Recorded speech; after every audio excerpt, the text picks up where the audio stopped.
Back something different now too. My next two guests were on the show last week and went at each other's throats like a pair of bull terriers over the question, does psychic power exist? Does psychic power exist? They're back today because $30,000 is up for grabs if any challenger can prove beyond doubt that they have supernatural powers. Now, we have two challengers willing to give it a go, up for the $30,000. First, would you please welcome in one corner, conjurer, magician and king of the skeptics, James Randi, and the other corner, psychic and president of the Australian Psychics Association, Simon Turnbull. Welcome, gentlemen. Thank you. All right. Now, to start things off, James, you're going to give us a quick demonstration of your magical, non-psychic powers? Why not? Okay. Would you join me over here? Absolutely. Excuse All us, right, we need one more volunteer, a grown gentleman from the audience. Who do we have that would volunteer to help us? Gee. A man? Mostly ladies. Would you come down here? Yes. Do you mind coming down? Trot over to the side there and join us down here. It'll hardly hurt us all. Is he with the football team? So he's from Maitland. Let's go. Let's go.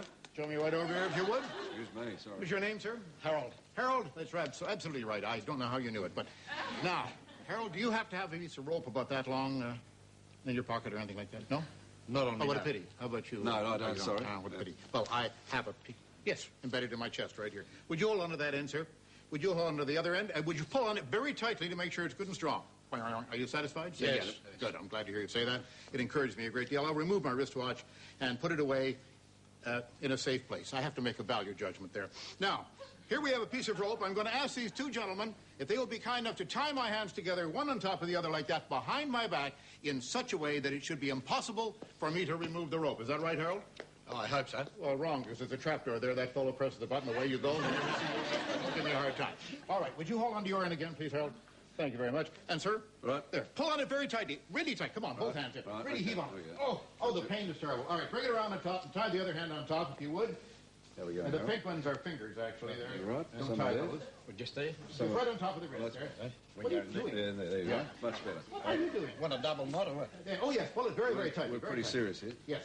And put another knot on top of that if you can. Is Harold doing this himself? He is, yeah. He's. Is there room for another knot? Yes. Yeah, there is. Tie one more. All right. I don't care. So You got him, Harold. You take his wallet, or what do I?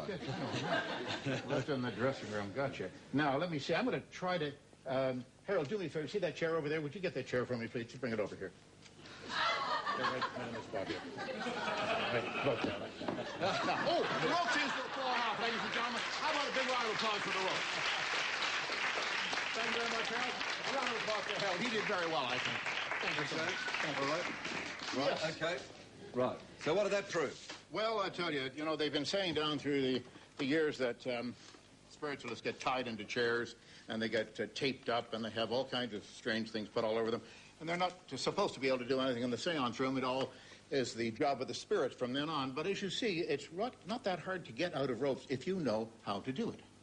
Or bend spoons. Or bend spoons. That's very true. Okay, so we've got, let's get our first challenger. Were you impressed with that or not? Not really. Not really? No. Sort of thing that you could do or anyone could do? Well, a magician could do? I was sitting at a restaurant last night, and all of a sudden, this happened. Huh. And I have witnesses. You bent a spoon, did you? No. I was just sitting there, putting food to mouth, and this happened. So I thought, Uri Geller must have wanted to ring me. So I rang him up, and sure enough, that's what he wanted to do. And he couldn't reach me because I was in the restaurant. So he... A little bit of I have witnesses, even the waiter nearly dropped the food. A miracle of a semi-religious nature. No, totally religious nature. All right. So that was Yuri telling you that you should ring him? Absolutely. See the curry? Curry. Okay, got the curry. All right. Let's get our first challenge out of the audience. Pauline Braddon. Pauline is a self-proclaimed psychic, a dream interpreter, a UFO and ET expert, extraterrestrial, and alternative therapist. She's going to telepathically transmit an image displayed on the card to some selected members of the audience. Is that right? We hope to do All right, that. Pauline, come on out, please. Okay. All right. James, okay. Nice to meet you too. Now, Thank you. I have a box over here, Pauline. This is what we have said we do. Now, I must tell you, first of all, what we did backstage is a gentleman from the Australian Skeptics and myself, we made a number of drawings up. That is, we actually went through a magazine and clipped things out of a magazine, glued them on cards. One was taken at random and stuck on the bottom of this box. The others were destroyed, so that I don't know which one this is, and I don't want to know which one this is. If you open up that box, Pauline, you'll look inside, and you will see a drawing pasted, or a picture Upside pasted. down. Oh, sorry about that. On the bottom of the box, you see what it is now? So I can look at it, James? Yes, of course you can. I Yes. know. Right, I can see it. Okay, Yep. now we'll close up the box again and we'll just lay it right back here. I'll hold it, if you like. Do you want me to hold it? You can hold it if you Yeah, wish. I'll keep certainly. it closed. There we go. All right, now, Pauline, would you transmit whatever that was on the bottom of the box to Six these? ladies in the front. Is that correct? Now, are you part of this act, or where have you come from? Do you know Pauline? You don't? Promise? Promise. Okay, all right. Okay. So you're going to pass A little bit of just 1 or 2 moments of meditation. Ladies, would you please, and the audience may want to close their eyes too, just close your eyes and relax. Forget the world, forget yourself. Be just with nothing and everything. Just be love, be patience and be peace. And when you've reached that level where you feel comfortable, I don't want to take you in too deeply, but just the level where you feel comfortable, then just open your eyes. There's nothing spooky or scary about any of this. And open your eyes, and I've been transmitting that image to you. Now, you may receive the shape or the colour. It may have no colour. But whatever you may have thought, you saw or felt, just please let us know. It doesn't have to be, you don't have to be correct. No one's going to cut your head off. In fact, you may be part of a happy experiment, and that's all I want to do with you, okay? Now, if you feel you have imaged something, please put your hand up. Okay, can I ask you, please, dear, what you thought you saw? Sitting on a swing and swinging. I can't quite hear you. Swinging, back and forth on a swing. A swing, okay. Was there colour attached to that? No. No colour. Who was the next lady? Clouds. Lots of Clouds. white clouds and a blue sky in the background. The blue sky. Well, so you were tuning into your own piece there, you see, and this lady's wanting to get going and do things. And the other lady, I think you... The colour red. Colour I saw red as well. Sorry? I saw red as And well. you saw red as well. I'm not going to influence you in any way, okay? Is that it? Any other? So 3 people saw red, and a cloud, and a sky, and a swing. Is that it? And what was... Colour red. The colour red. Anything else? All right. So, Let's take a look and see which one it was. I don't know which one it was myself at this Okay. point. okay. Which camera? Where do we do it? Oh, it's an orange, black, and white butterfly. And I think the cloud, the butterfly floats along within the sky, and you can see a cloud usually with butterfly. Is that That's how I interpret it. anything like you saw? The colour you saw, Colour. but you didn't tell us that. Oh, I said colour, but... Okay. yeah. But no one saw a butterfly like that. All right. Colour you did get, okay? Some of you got. All right. Well, thank you, Pauline, very Thank much you indeed. very Thank Thank you you so very much, Pauline. Good. Thank you. All right. Well, to be perfectly fair now, you see, this is not much of a test of Pauline's abilities because it's done under pressure in a TV studio, and it's a very limited test. We would have to spend a couple of afternoons together, perhaps with a committee from the Australian Skeptics, to actually arrange some randomized drawings like that and a randomized audience, or people that you would choose yourself, perhaps, and get a statistical picture of it. This is a very poor statistical picture. It didn't work in this case, but it may work in another case. Quick comment? We've done tests at the University of New England that were controlled tests and that were not done like this over 6 weeks, and we got direct hits the first week. They sent the word flower long distance. We picked it up and sent it back on tape before they told us the answer, and we got an indirect hit in the same week. All right. First Well, week. let's get a second challenge out of the audience. Tony Jerovich. Tony is a diviner, claims he can find precious metals and a host of other things with his divining rod. Right, Tony, do you want to set this up, James? Yes, Tony? We met backstage, right? Hello. Okay. Nice to meet you. Good. Now, what we've done in this case is we've set up 11 dummy envelopes here that have other folded envelopes on the inside of them.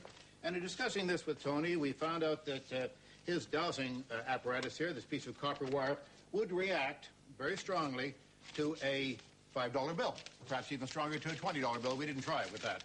So I'm sealing one of these $5 bills into an envelope here. Delicious. And it's going to be placed in a second envelope in this fashion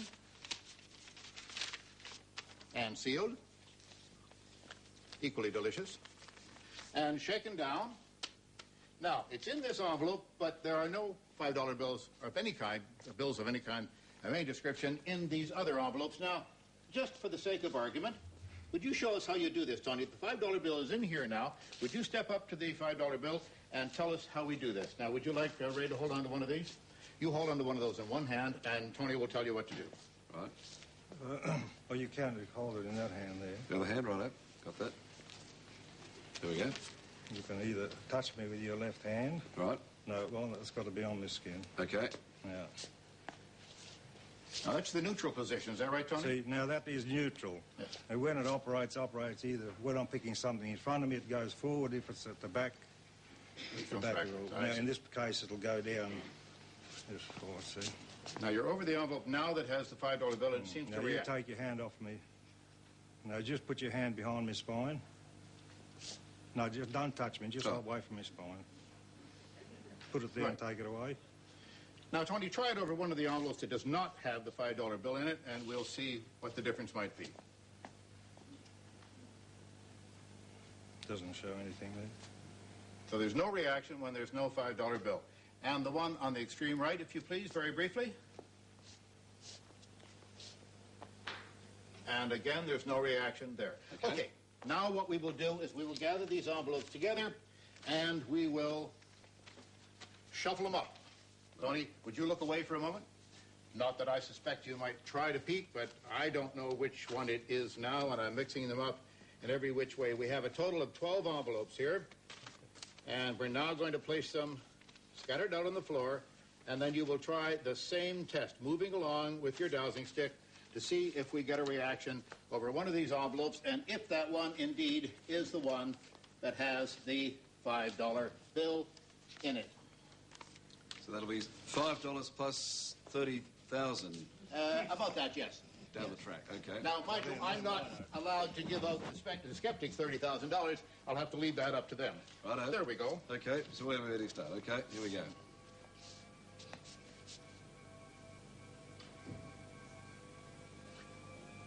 So, just keep coming.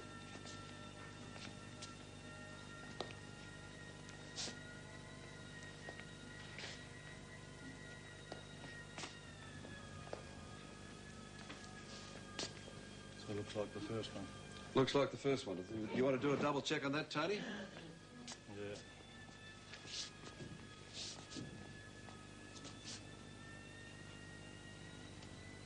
Yeah, well, you try and put your hand behind me back again.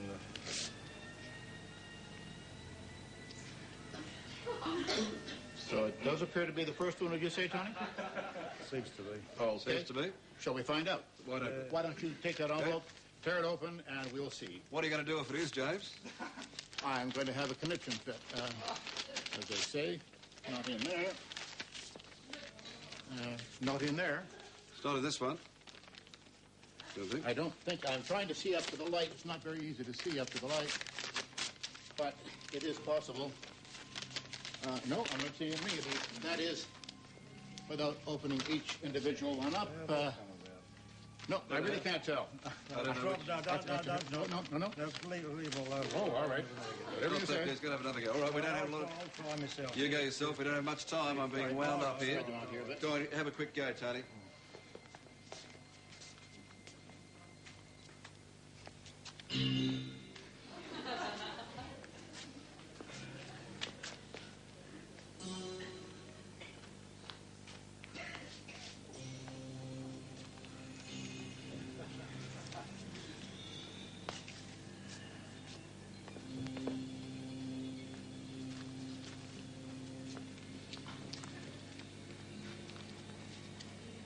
Disappeared, James. Maybe there's no $5 bill at all. Ah, Try this one. Here we go, quickly. try that one. No, not that one either. No, I think we ought to finish there. We'll find it for you in a moment. We'll come back and find it. Simon, a quick comment. These tests have to be done under controlled conditions, and this doesn't prove this man isn't a dowser. And Absolutely, I agree with that. All right. We thank you, Tony, very much indeed. I better take his $5 back. There we go. There you go. No, Thanks, that's his Tony. $5. Oh, is it? Yes, Thanks, Tony. and we Very have to much. find his other $5. We will do it. We'll find them. Would you very please thank Simon and James and...